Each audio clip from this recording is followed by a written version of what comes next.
Então, a iniciativa da AMBS de organizar esse seminário PPLA de 2008 tem relação basicamente com a necessidade de pensar de outra forma o planejamento, né? Eu acho que esse esforço de pensar o planejamento, de refletir sobre o planejamento, de compreender o planejamento não é um esforço novo, evidente, mas nós quisemos também construir um espaço para contribuir com esse debate. Então a ideia é um pouco localizar o planejamento como uma atividade política, como uma atividade que está inserida em relações de classe, inserida em relações de poder, e eu acho que esse foi efetivamente o debate que a gente conseguiu construir. Quem é o sujeito da ação, fala que se pensa por igual. Então, na verdade, o seminário Política e Planejamento, né, ele teve um processo bem longo de preparação, porque foi realizado todo o conteúdo e foi muito discutido, né?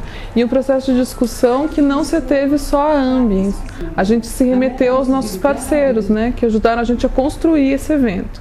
Então, o IPUR, o IPARDS, o GTU, o ITCG, várias instituições colaboraram com a construção da temática desse evento. Como disse lá a Ana Clara ontem, você precisa...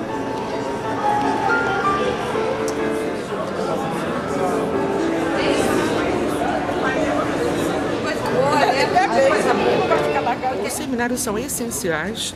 A mim parece que, de um lado, existe um certo apagamento da temática do planejamento feito pelo Estado, né? E um destaque muito grande, né, das corporações. Se você tem uma força muito grande da própria ação das grandes empresas, então acaba que o planejamento fica sendo o planejamento das grandes empresas e você tem pouca percepção do planejamento como sendo um instrumento do Estado também e da disputa interna ao próprio Estado, né, para o uso desse instrumento. Então me parece que é fundamental você ter um seminário como esse, que escolheu muito bem os seus temas, né, e que permite que pessoas em diferentes níveis de formação conversem. Então, nós estamos com muitos jovens aqui, o que é básico, né? E o outro lado é que temos pessoas também de dentro do aparelho de governo que estão expondo as transformações no Estado brasileiro, né? E, vamos dizer, abertas à interlocução. Conjunto de regimes autoritários. Então, os debates durante o seminário trataram basicamente de temas como classes sociais, relações de poder, justiça urbana, desenvolvimento, escalas de poder, identidade de território, vários temas que, na verdade, perpassam a discussão que era o tema central do seminário, que é o Estado e as lutas sociais, né? Para construir esse debate, nada mais importante também que ter contado no seminário, e isso eu acho relevante e significativo, com a participação e o apoio de várias pessoas, entidades, estudantes, academia, os profissionais ligados ao Confea, teve a participação e o apoio da Itaipu, BRDE, a Caixa Econômica, que estiveram presentes no seminário, contribuindo com o debate e auxiliando nessa discussão e na reflexão sobre a temática do planejamento. Excelente. Primeiro, por causa do trabalho da AMBS, que é um trabalho que eu já conheço e já respeito há muito tempo. Segundo, porque ele traz questões novas no trato disso que a gente chama política e planejamento, né? Abrindo espaço de esperança, como disse a Ana Clara ontem, e ajudando a refletir sobre possibilidades de construir esse espaço através da superação de alguns, digamos assim, ideias e lugares extremamente comuns. No que é essa reforma urbana? Acho muito importante para o planejamento do Brasil, esses seminários, porque a maior dificuldade de planejamento é a não participação, principalmente política. Eles são um grupo jovem, extremamente profissional, extremamente capacitado e que em pouco tempo tiveram um progresso e uma inserção na sociedade paranaense e agora brasileira enorme. Então a gente tem que saudar uma iniciativa dessa, né?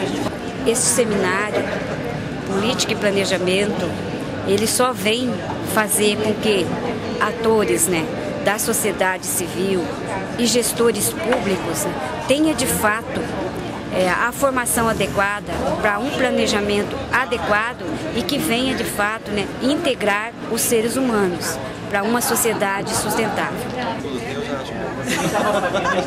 avançando nos temas que ele tem que enfrentar mesmo, está discutindo as questões que estão na ordem do dia, não só no Paraná, mas no Brasil, né?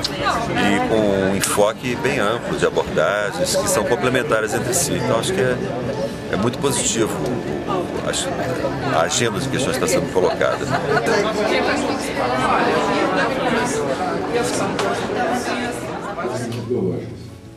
E na verdade a proposta do evento é justamente essa, é formar uma rede de entidades que trabalham com planejamento no dia a dia e que vão poder contribuir a cada 2 anos, discutir um pouco e questionar um pouco o planejamento enquanto instrumento de transformação da realidade. Nesse evento foi muito gratificante a participação de quase todos os estados brasileiros, né? Então a gente teve várias regiões do Brasil participando, mandando trabalhos, vindo para a discussão, o que enriqueceu muito o conteúdo do seminário. E a ideia é justamente essa, que o seminário tem uma abrangência agora nacional e no futuro até latino-americano.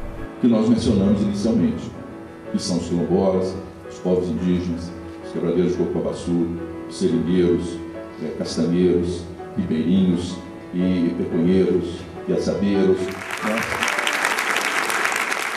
Logo depois do seminário tem sempre essa consolidação, que vai ser o livro, que tem o conteúdo das palestras e os 2 melhores artigos de cada um dos 4 temas do seminário, e os anais, né, que são os dois grandes registros do conteúdo do seminário. Que a organização do seminário tivesse tão interessante, eu acho que o conjunto de pessoas que foi convidado para estar aqui para falar está muito bacana, muito rico, as trocas estão muito interessantes e estamos muito felizes de estar aqui em Curitiba. Estou gostando muito da programação do evento, né? Ele está sendo assim, um evento bem dinâmico e tal, várias discussões políticas de alto nível. No que diz respeito ao planejamento também, profissionais e com uma longa experiência na área. Eu acho que o seminário está excelente, tá? Inclusive superou as minhas expectativas. Eu trabalho com planejamento e eu acho que as palestras foram ótimas, os trabalhos dos grupos que eu tenho participado agora também foram muito bons. Das organizações, das ferramentas que nós criamos nos anos 80, a Ambiens, ela nasceu em 2000, da iniciativa de vários profissionais, né, que eram recém-saídos da universidade, naquele começo. Se nós pensávamos em fazer planejamento de forma democrática, participativa, buscando autonomia, enfim, e até uma leitura bastante crítica da realidade, pareceu para nós naquele momento que a forma cooperativa ela era a mais interessante para que a gente conseguisse objetivar, então, esse trabalho de forma também autônoma e, ao mesmo tempo, coletiva. O Estatuto da Cidade, pelo que você me coloca, tem normas que dirigem o boom imobiliário. O problema é que essas normas não são cumpridas. A cooperativa ela surge dessa vontade, então, de compartilhamento mesmo, do nosso entendimento de que não deveria haver nenhum tipo de hierarquia entre nós. A democracia para nós não valia só para fora, mas valia para nós também, de como a gente deveria trabalhar. Então, a coisa importante é nós vermos que o planejamento pressupõe um encontro e um confronto entre sujeitos em diferentes posições. Nós temos pessoas que estão vindo dos movimentos sociais, pessoas que vêm de uma prática universitária, tem outras que vêm, quer dizer, dessa experiência mais administrativa, e existe um confronto de posições, né, a partir de experiências que não são idênticas. E isso é fundamental para que se democratize esse instrumento de poder que é o planejamento.